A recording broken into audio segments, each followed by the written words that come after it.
The central figure of the ancient Egyptian religion was Osiris, said the English Egyptologist E. A. Wallace Budge, and the chief fundamentals of his cult were the belief in his divinity, death, and resurrection. The central point of each Osirian's religion was his hope of resurrection and immortality, which could only be realized by him through the death and resurrection of Osiris. Now, we know Jesus Christ has, for the past 2,000 years, been depicted as a bearded shepherd with long hair, and his resurrection from the dead formed the foundations of the Christian religion. This fascinating and meaningful discovery has not yet been fully recognized by Egyptologists. Incredibly, the name Osiris, pronounced Asar in Egyptian, was written in hieroglyphics with three mystical symbols: an eye, a throne, and an image that I describe as a bearded man with long hair. It's this image of a bearded man with long hair that the Egyptian corpses were interred under in their quest to follow in Osiris's resurrection.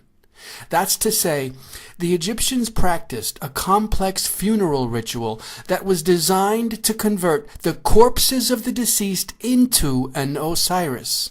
By converting the deceased into an Osiris, the Egyptians hoped to follow in his resurrection.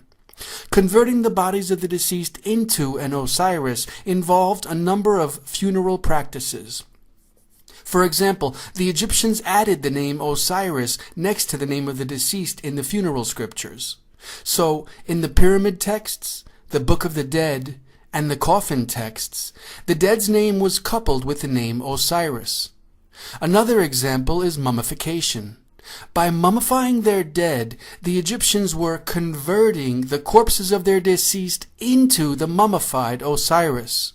French Egyptologist Gaston Maspero said that Osiris was the first mummy, and from it all the others are copied. The Egyptians did this by using three main funerary items: the Nemi's headdress, the plaited beard, and the shepherd's staff. No theory in Egyptology with unanimous support has ever explained the meaning of these funerary vestures. But for me, the Nemi's headdress is quite simply a depiction of long hair. The headdress was tied into a ponytail at the back of the head, as is often done with long hair. It's also always been clear to me that the braided goatee symbolizes a beard, indicating a bearded man. Likewise, I believe the shepherd's staff conveys the idea of a shepherd. So putting this all together reveals a fascinating mystery. For thousands of years before Christianity, the Egyptians were buried in the image of a bearded shepherd with long hair named Osiris in what Egyptologists describe as their quest to follow in his resurrection. The headdress, beard, and shepherd's staff were used to symbolically transform the outward appearance of the deceased into an image of the god Osiris, the same image we see in the hieroglyphics that form his name. 20th century Dutch Egyptologist Henri Frankfurt wrote, "It may be well to emphasize that the identification of the dead with Osiris was a means to an end, that is, to reach resurrection in the hereafter."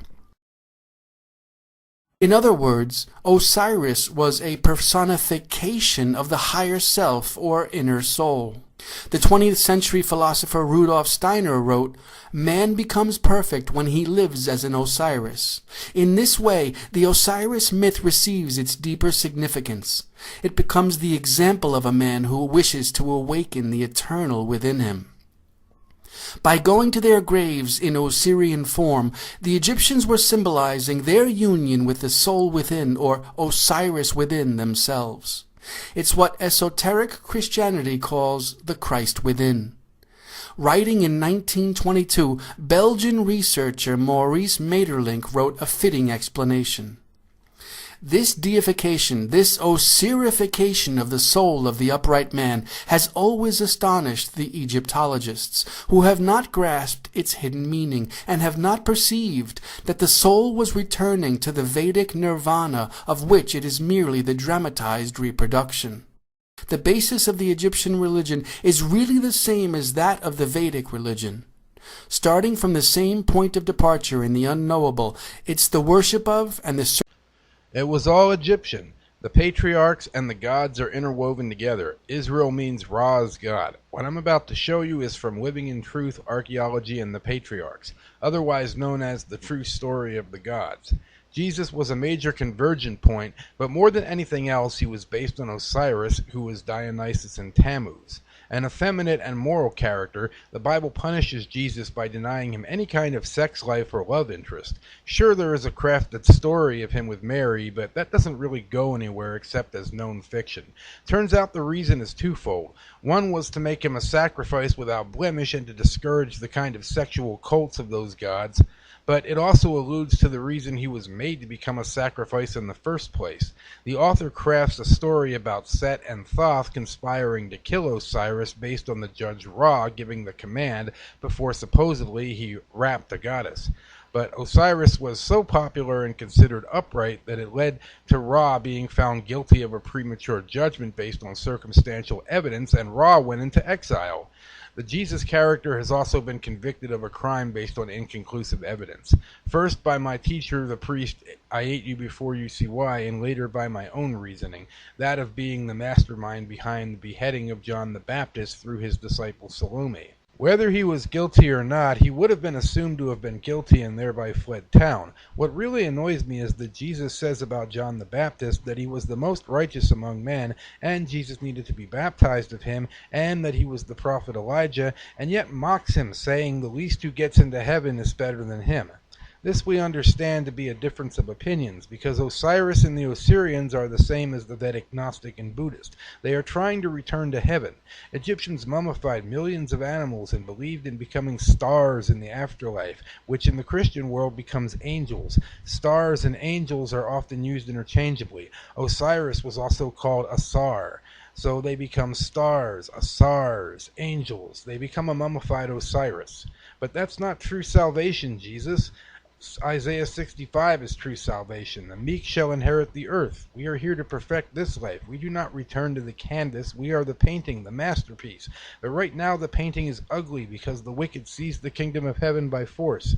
There are actually three different resurrections. The two in Revelation and the only the one that Jesus speaks of when he says they do not marry, they can't die anymore, for they are like the angels, like the stars. He is talking about the Osirian religion here.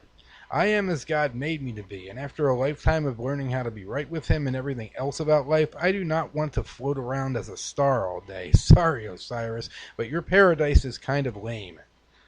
Seth is the beast riding Europa, and in an interpretation the two witnesses he kills are Horus and Osiris at Megiddo, the Battle of Armageddon. But that Paul of Tarsus is still the little horn of Seth, and the sea beast is Leviathan, which is fought against all over the Bible in the contradictions and contentions between God, Christ, and Paul, not the least of which is Job 41. Therefore it is my conclusion, and in the hope that Ra will learn some mercy, there is no truly conclusive evidence that Jesus ordered the beheading of John the Baptist, but in fleeing town, the situation inevitably created his accusers and may have been the true reason leading to his arrest and execution. Despite their desirability, some of the selected women of the new mixed race had to be sacrificed in order to become one flesh with their divine masters. Genesis 3:16, KJV, reads, "Unto the woman he said, I will greatly multiply thy sorrow and thy conception." Complications and especially death in childbirth in the very first generation point not to sin, but implies that Adam and Eve were not created together and were not particularly well matched for reproduction. Robert Graves writes, Eve's Sumerian name was Iahu, exalted dove, a title which later passed to Jehovah as the creator. It was as a dove that Marduk symbolically sliced her in two at the Babylonian Spring Festival, when he inaugurated the New World Order. In Greek mythology, another related and recurring theme is the cutting open of pregnant women. It was the final service for many a little woman of the mixed race to bear children to their monstrous masters. In myth, the mother was on occasion slain, but her baby boy miraculously rescued, delivered as if by emergency C-section. The child is spirited away from an angry or jealous godfather who seems to no longer want them or their mothers around anymore. Gods were long-lived, and in no particular hurry to be outdone or undone by a gifted human son. They feared, justifiably so, that they would produce an heir who was more capable than themselves. However, the progenies of father-daughter unions were guarded with equal jealousy by the goddesses. It seems that the younger ladies came to prefer dashing young demigods to their lumbering old lords as companions and sexual partners. These so-called demigods were also just as often their brothers, which is again to be expected. For genetic purposes, father-daughter/mother-son coupling would soon be replaced with sister-brother bonds. If human and divine blood was mixed from the start, then what separated a god from a demigod or mortal? Possibly very little other than manifest greatness and access to the secrets of longevity.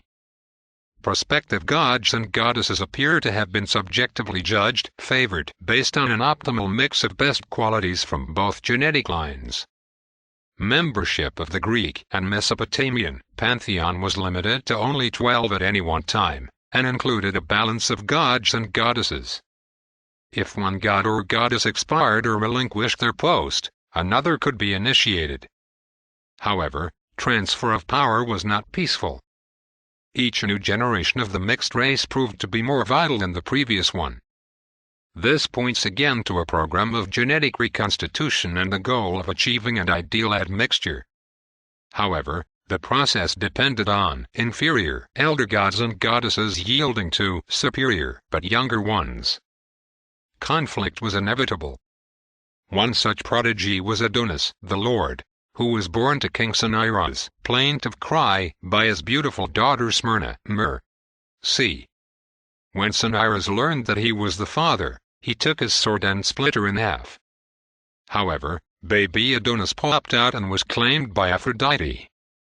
Aphrodite in turn placed Adonis in the care of her sister Persephone. When Adonis became a man, he was coveted both by Persephone and Aphrodite. They could not resolve their dispute, so it was finally ruled that Adonis should spend half of the year with each. However, Aphrodite provoked Persephone by persuading Adonis to make her his exclusive partner.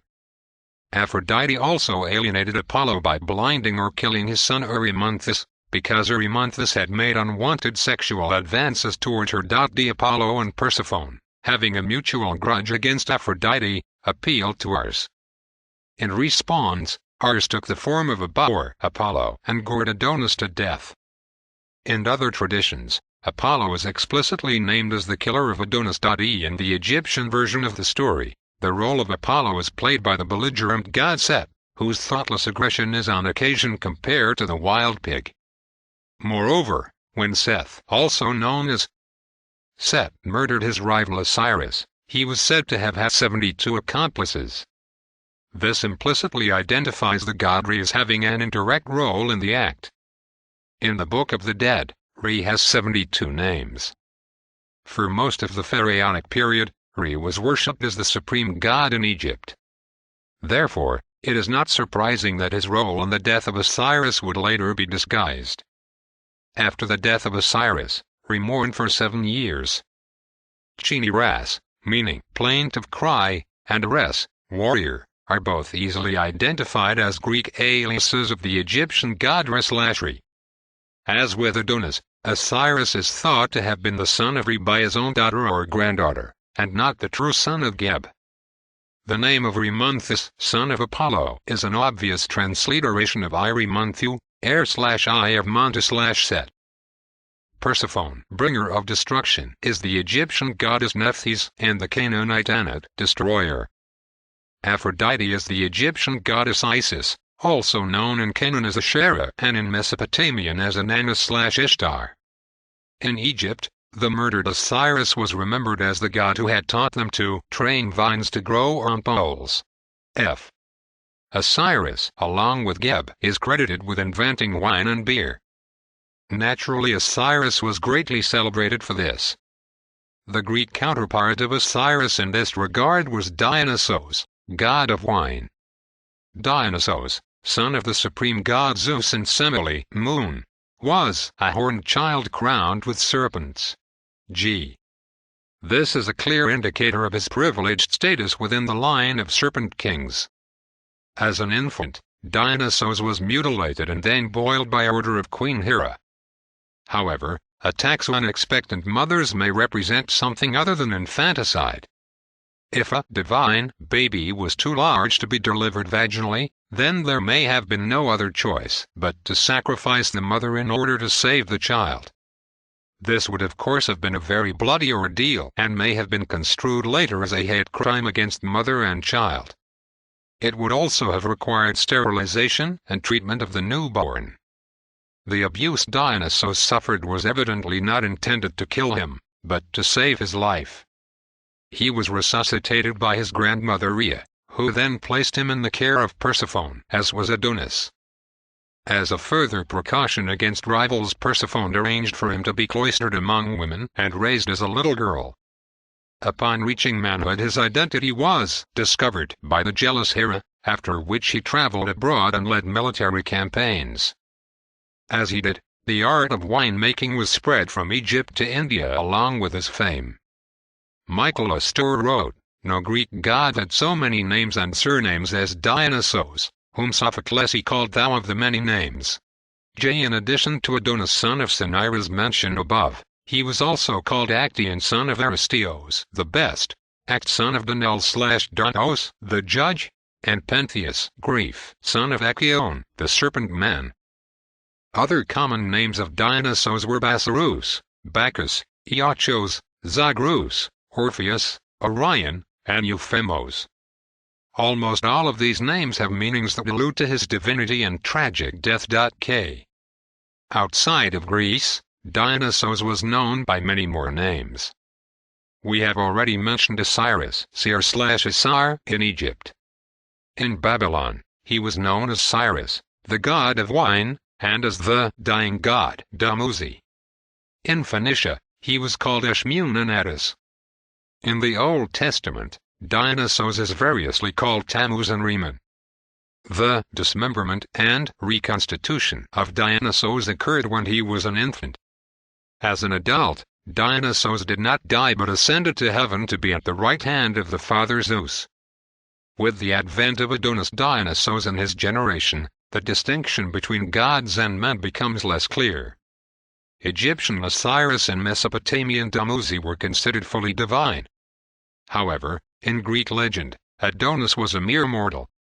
The characterization of Dionysus was much more lofty, but he was still considered only a demigod. In classical Greece, he was included among the pantheon of 12 Olympic gods, not by inheritance alone, but by virtue of his achievements.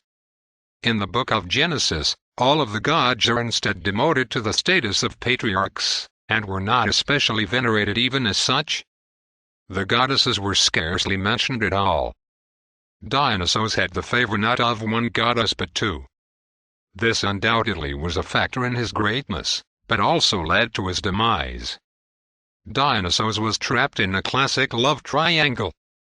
He could not give himself equally to both sisters and aroused the jealous fury of the one he neglected. The other woman who had raised, educated and desired him turned against him in her personal struggle with her sister. The obsession of both sisters for the effeminate Dionysus deprived macho Apollo of respect and provoked him to wrath. His male warrior father, Ars, had evidently also favored Apollo over the dandy Dionysus. Ars and Apollo, Re and Seth, must have been made even more insecure by the military successes and increasing popularity of Dionysus, Osiris. In the Mesopotamian tradition, the dying god Dumuzi, Osiris/Dionysus, is also the victim of a vicious love triangle formed with his two sisters Inanna, Isis/Aphrodite, and Ereshkigal, Nephthys/Persephone. The conflict escalates when the farmer god Enkidu, Seth/Apollo, enters into a hot dispute with the shepherd god Dumuzi over the love of Inanna. As an obvious repetition of the Cain and Abel story, the shepherd Dumuzi is ultimately murdered. Despite the best efforts of Thoth/Ningishzida, he cannot be revived. L. The various accounts of this god's death, Egyptian, Mesopotamian, Greek, Syrian and biblical, include diatribe, beating, mauling by animals, hanging, spearing, mutilation, dumping, baptism of his dead body in a watery grave, and the descent of his soul into the underworld. Deuteronomy 21:22-23 KJV reads, "And if a man have committed a sin worthy of death, and he be to be put to death, and thou hang him on a tree, his body shall not remain all night upon the tree, but thou shalt in any wise bury him that day. For he that is hanged is accursed of God, that thy land be not defiled, which the Lord thy God giveth thee for an inheritance." Because of the stigma associated with the brutal execution and post-mortem defamation of Osiris, the event was later euphemized. In the Egyptian New Kingdom rendition of the story, the body of Osiris was first sealed within a cedar coffin. After being thrown into the Nile, the coffin containing the dead body of Osiris washed up on the shore, not at Morbid Abydos in Egypt, but at Byblos of Phoenicia. A tamarisk seed sprouted under it and grew into a great tree. The coffin was lifted up and became encased in the trunk of the tree as it grew. An even more abstract version states that a pine tree grew where the blood of Osiris was shed, and thereby assimilated his essence or spirit.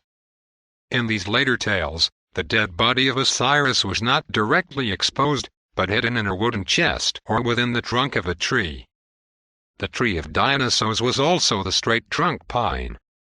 The symbol of Dionysus was the pole, with a clambering grapevine coiled around it rather than a serpent as in the common caduceus. It was also sometimes crowned with a pinnacle. The trained vine again associates him with grape cultivation and wine-making. A pomegranate tree was also said to have grown where the blood of the infant Dionysus was shed. This is connected to the Syrian cult of Osiris called Rimmon or Rimmon Perez, which means pomegranate breach, that is, a splitting open or breaking forth out of a pomegranate. The belly of a pregnant woman is compared in this case to the pomegranate. This imagery relates to the violence of his birth rather than to that of his death. Dionysus was born of the tree, his mother Smyrna, the splitmer, and was in his death reborn of the tree, pine, cedar or acacia. The image of a dead god hanging upon a pole or tree is the ultimate contradiction. It represents the duality of life and death. The name of Dionysus itself provides further clues to his death and resurrection. The conventional definition of Dionysus is son of God or god of the underworld/afterlife, from the Greek Nisaion, fairyland. However, given the context, other connotations are appropriate: bound and pierced, from G.K. Deo, to bind, and Naso, 3572. Pierce. In John 19:34, there's the deliberate choice of the archaic Greek word naso to describe the piercing of Christ on the cross. Bound to pole/stake/tree, that is, hung from a pole or tree, from nisa, tree, or nes, pole/stake. O. The divine biblical epithet, Jehovah Nissi, example 1715, means Jehovah is my standard, that is, the pole with the flag/emblem. One of the most potent and mysterious symbols of the Torah is that of the brazen serpent lifted upon a pole. In the Exodus account, the Israelites challenged the authority of Moses and were attacked by serpents. Num 21, 6-9 KJV reads, "And the Lord sent fiery serpents among the people, and they bit the people. And much people of Israel died. And the Lord said unto Moses, Make thee a fiery serpent, and set it upon a pole, and it shall come to pass, that every one that is bitten, when he looketh upon it, shall live. And Moses made a serpent of brass, and put it upon a pole, and it came to pass, that if a serpent had bitten any man, when he beheld the serpent of brass, he lived." The symbol of the serpent on the pole represented the slain Osiris. It instantly evoked sentiments of compassion, forgiveness and consolation. In this sense, the pointless tragedy of his death had a purpose. He had not died in vain. Euphemistically, it had been the will of God, and his literal Father, to strike him down for some greater good. Those who mourned his death were comforted by the hope that he had been resurrected, and that faith in him brought mercy, healing and immortality. Moreover, evildoers would ultimately be judged and punished. Throughout all of pharaonic history, the resurrected Osiris played the part of judge of the dead. This and other aspects of Osiris were later assimilated into resurrected and ascended Jesus, the Christian Osiris. The crucified and resurrected Osiris was originally not a god of the living, but of the dead and dying. At the time of Osiris' death, mourners were comforted with his bodily preservation and symbolic resurrection. Veneration of Osiris was the essential element in the funeral cult of the pharaohs. If one's DNA is preserved, the essence of that person is also preserved and could be theoretically brought back to life on some future day. This practice of the pharaohs was extended to the noble class in the Egyptian Middle Kingdom, and eventually even to commoners. Ultimately, embalmment was no longer considered necessary for identification with Osiris, but only faith. The condemned and terminally ill, even those who were poor or dispossessed, could be comforted with the hope of sharing in the immortality of Osiris. Those who were snake-bit in the Numbers passage quoted above did not live on in the literal sense, but only in a spiritual one. Likewise, in John 11:25 KJV, Jesus, the New Testament Osiris, asserts, "I am the resurrection, and the life. He that believeth in me, though he were dead, yet shall he live." In the book of Genesis, the pseudonym given to Osiris is itself a telltale epitaph. It very simply reads, Mehujael, meaning smitten of God. The murder of Osiris was tragic in and of itself. However, he had been taunted, tortured, killed and then desecrated with such extreme prejudice. This served to permanently transfix his memory. It also forever raised him up as the champion of all who were victims of misfortune, injustice and tyranny. However, the cult of Osiris was later tainted by its association with the drunken excesses of the Dionysus Tammuz cult and the erotic rites of Aphrodite the wrath worship. In Ezekiel 8:14, women weeping for the slain Tammuz are called a detestable thing. Prior to Ezekiel's time, King Hezekiah, a contemporary of the prophet Isaiah, destroyed the brazen serpent that represented the crucified Osiris. For the Patriarch Mehujael is not the first casualty in the Genesis narrative. However, he does represent the archetypal crucified Messiah. The first martyr of Genesis is Abel, who was struck down by his brother Cain. The name Abel 1893 means emptiness or vanity, from the verb hobal 1891. To be vain, speck. To lead astray. This pseudonym indicates that the author considered the divine Abel to be unworthy of his station. In fact, there is no record outside of the Bible that Cain, Anu, had been punished. On the contrary, his victory was celebrated. Dionysus/Osiris was certainly not without faults, however his brutal death was seen by most as entirely undeserved. In Egypt, he was given the epithet Wenfer, the perpetually good being, in recognition of his beneficence. P. One of the many epithets of Greek Dionysos was ortho, meaning straight, that is, correct, possessing integrity, and being morally upright. The list of the 7 patriarchs who preceded Noah is not a pure genealogy, but a succession list among the gods. The senior gods did grow old and yield with reluctance and conflict to the younger ones. However, most if not all of the gods were still very much alive when Osiris was put to death. This made his killing all the more exceptional and poignant. It was unimaginable that a god should go the way of all the earth at such an early age, especially one endued with such ability and beauty. The rare crime drew an equally unusual reaction. It was deemed that the Chief Justice, even Re himself, was not at all beyond reproach. Re, who was the father of Seth, was held primarily if not solely accountable for the killing of Osiris. With the urging of the widowed Isis, Re was sentenced to death for having passed premature judgment on Osiris. Re was sealed away in solitary confinement within his own great pyramid. However, on the 3rd day, his accusers relented. Re was rescued and the death penalty was commuted to exile. This became the source of Re's biblical pseudonym, Irad, the fugitive. All gods were guilty as sin, goddesses unclean, unclean as the men. When the sun had fallen twice from the path, so did blinding rays of self-righteous wrath. Traveled restlessly around the earth. Nightly war alone ensured his rebirth. Osiris lived in freedom, peace and mirth, never to suffer from excess or dearth. Guilty by association, there is no record that Seth was prosecuted or punished for his role. The lynchmen were not held responsible. Seth and his companions could be excused for having carried out the order of a superior. In the short term, it was Seth who benefited the most from the disposal of Osiris. However, Seth was increasingly demonized in later tradition because of his continued aggression. Disapproval of Seth is not surprising, but in the pyramid texts, utterances 218 and 219, we unexpectedly find the incrimination of another vigilante. See what Seth and Thoth have done, your two brothers who do not know how to mourn you.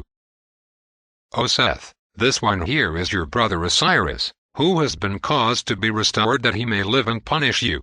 O Thoth, this one here is your brother Osiris, who has been caused to be restored that he may live and punish you.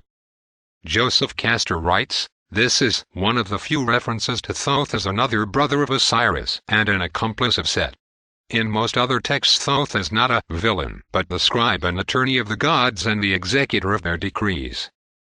The biblical name of Thoth is Lamech, who is the seventh and final patriarch before the flood. 5 Lamech also is implicated in the death of a noble youth.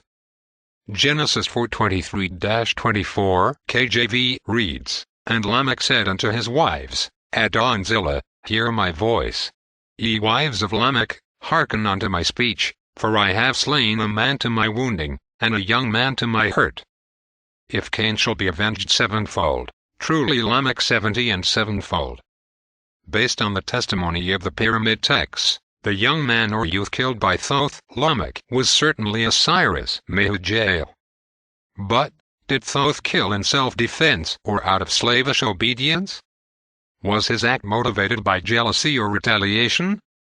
Thoth, Iahu, was the twin brother and also a suitor of Isis, Inanna. See note 2. Like Re and Seth, he resented Osiris, Tammuz, and was therefore willing to be a party to the crime. The Genesis text also indicates that the murder was not accidental but deliberate, which is in character for Thoth. The verse in question can be translated in the future tense. That is, I will kill him on. In Egyptian lore, Thoth tried to resuscitate Osiris, but the pyramid texts reveal that he had no regrets. In Genesis, Lamech identifies with the pain suffered by the victim. However, he justifies himself and declares his relative innocence by comparing his killing to that of Abel by Cain. 6 Another interpretation is that when compared with Abel, Osiris was 11 times as vain and unworthy. This possibly reflects a shared bias against Osiris, Tammuz, that is found in the book of Ezekiel. As in the case against Abel, the shepherd god Mehujael was perceived by some as only leading the sheep astray. In this view, it was only proper that he was killed by God. Released but not reformed, the exile of Re did not put an end to the strife. It only led to greater conflict and to a permanent rift in the divine family. Horus the elder, Mehujael, was able to gain the upper hand and wrest the sovereignty of Upper Egypt away from Seth. However, after re-establishing himself in Phoenicia, Seth then defeated and killed Horus the elder. Henceforth, Horus the elder became known as Horus, who is in Osiris. In the Bible he is called Hadadriman, Horus Osiris. From Zechariah 12:10-11, we can deduce that the site of the final conflict between Seth and Horus the elder had been at the valley of Megiddo, Armageddon. It was prophesied both in Zechariah and in other Old and New Testament books that this awesome battle would be repeated, but with Satan being defeated in the rematch. After the death of Horus the elder, another Horus, known as Horus the younger, was groomed to succeed the king of chaos, Seth. In the final act of the New Kingdom story, the perennial troublemaker Seth is bound and brought before the assembly of the gods for judgment. Like the defeated Satan of the Book of Revelation, he no longer appears strong and defiant, but meekly concedes the throne to Horus the Younger. His fate is not made explicit. It is thought that he was either banished or forced to commit suicide. However, his favor with Re was always remembered. Seth was given a place in the solar bark boat, where he assisted Re in his nightly battles. In one tradition, he was said to have been adopted as the son of Re and Horus and the two horizons. In Greek tradition, Apollo was also bound and required to serve 1 year of hard labor. He thereafter reformed his ways and actually preached moderation. In the classical age of Greece, Apollo was further revered as a sun god. Nevertheless, in Jewish and especially later Christian tradition, the notion that Seth/Apollo could ever reform was flatly rejected. He was himself emphatically labeled as the perennial bully and accuser, Satan. He remained the Prince of Darkness, and became all the more insidious for disguising himself as an angel of light, that is, a sun god. The Book of Revelation is careful to explicitly tell us the Greek form of his name, that is, Apollyon, the destroyer. The original Egyptian form of the name Seth was Setake, which also meant destroyer or instigator of confusion. Succession without aggression. Another Greek appellation of Apollo is that of Perseus, son of Acrisius. The name Perseus also means destroyer and is synonymous with Apollo and Setake. Acrisius, ill judgment, is patently a pun on the name Re, the jostling judge of Egypt. Heracles, Horus the Younger, was specifically sired by the supreme god Zeus to replace Perseus.X. However, when the inauguration day of Horus the Younger finally came, changes were made. The prolonged and bitter conflict of both Osiris and Horus the Elder with Seth led to reforms in the rules of succession, co-regency, and a new balance of power. The authority of the destructive, younger gods would be curtailed. Horus the Younger was, after much debate, declared to be the rightful heir. He would be successor, however absolute power was not granted to him. According to the ancient king lists, it is instead Thoth who heads the final dynasty of the gods. Egypt was ruled with Thoth as regent and elder advisor, Mut as divine queen, Horus as co-regent, and 30 demigods as ministers. Mut is possibly Shet, consort of Thoth, and Dor, queen mother, Isis. For better or worse, this basic model of government prevailed for the next 3,500 years. In the murder of Osiris, Thoth had taken an active role in carrying out the will of the father, Re. He was later able to wash his hands of the deed, or was officially justified as having acted under duress. After the final judgment of Set, Thoth was appointed the intermediary between the aging and retiring older gods and emerging mankind. On the positive side, Thoth was patient, meticulous, reliable, faithful, and obedient. He specialized in written records and formal oratory. He was fast to do for others, and fastidious in his own work. He formed close bonds with all of his contemporaries. He pursued peace through compromise. He was the ideal political animal. However, Thoth also tended to be deliberate, calculating, organized, strict, stoical, pedantic, and pompous. As with the other gods, Thoth was later parodied with animal humor. The baboon provided a well-suited lampoon of his love for contemplation and ceremony. The ibis was his most familiar icon, and depicts Thoth as the original pencil-neck geek. Thoth assumed the role of Adam as the self-created god. Enlil, he was a god of clean hands, who hated evil and meted out severe punishment for disobedience.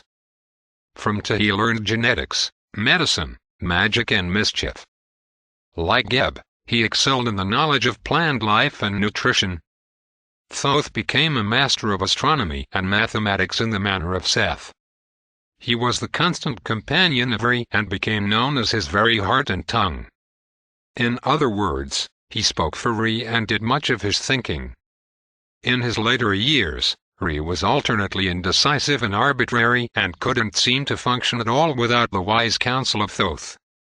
In Egypt, Thoth was mainly associated with the moon and stars. However, in Syria and Mesopotamia, Thoth was known as the sun god Atus/Tutu and Shamash, respectively. The solar identity of Thoth would have been transferred to him by his patron, the sun god Marduk. The Greek identity of Thoth is Hermes, messenger of the gods. The staff or caduceus of Hermes is the traditional symbol of the medical profession. It is distinguished from others by the symmetry of its two intertwined serpents and matched pair of wings. The wings are usually thought to represent the wide and speedy travel of Hermes, or to signify his diplomatic immunity. The wings of a bird rest on the shoulders of the Hermes caduceus. This signifies the favor of Thoth given to him by the senior gods. A falcon shown resting on the shoulder of a king designated him as the Horus, the rightful heir to the throne. However, in the ancient world, wings and birds in general were just as commonly the symbols of the healing gods and of the afterlife. For example, a bird is shown hovering over the body of Osiris to signify the flight of his soul after death. Malachi 4:2 KJV reads,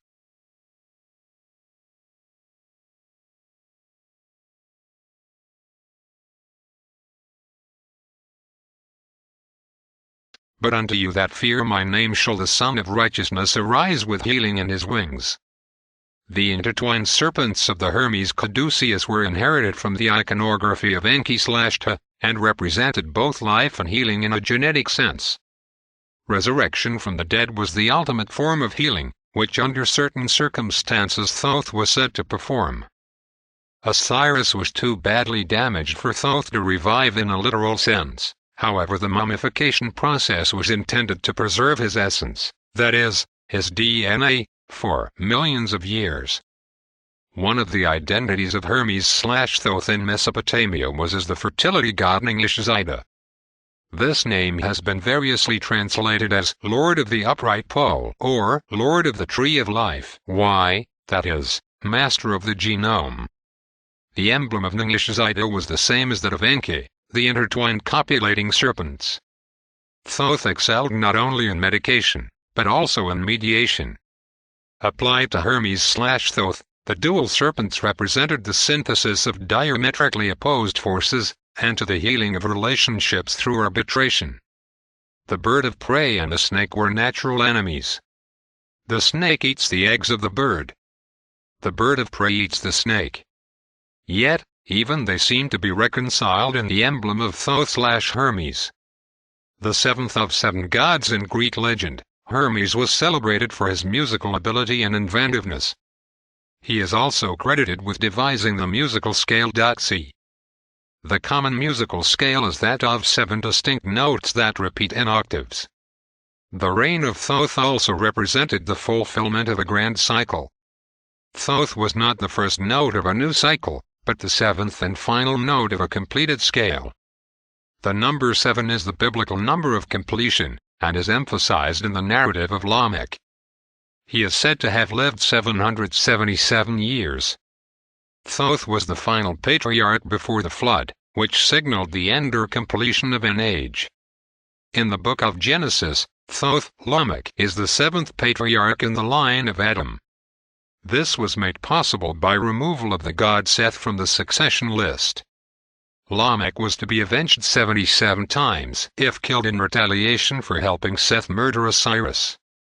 The god Thoth changed the Egyptian calendar from 10-day weeks to 7-day weeks. In the Bible, the seventh day, that is, the Sabbath, was considered holy and a day of solemn rest. Shet, the consort of Thoth, wore an ornamental headdress notable for its unique 7-petal flower or 7-spiked star. The number 7 is integral to the pyramid with its square base and triangular faces.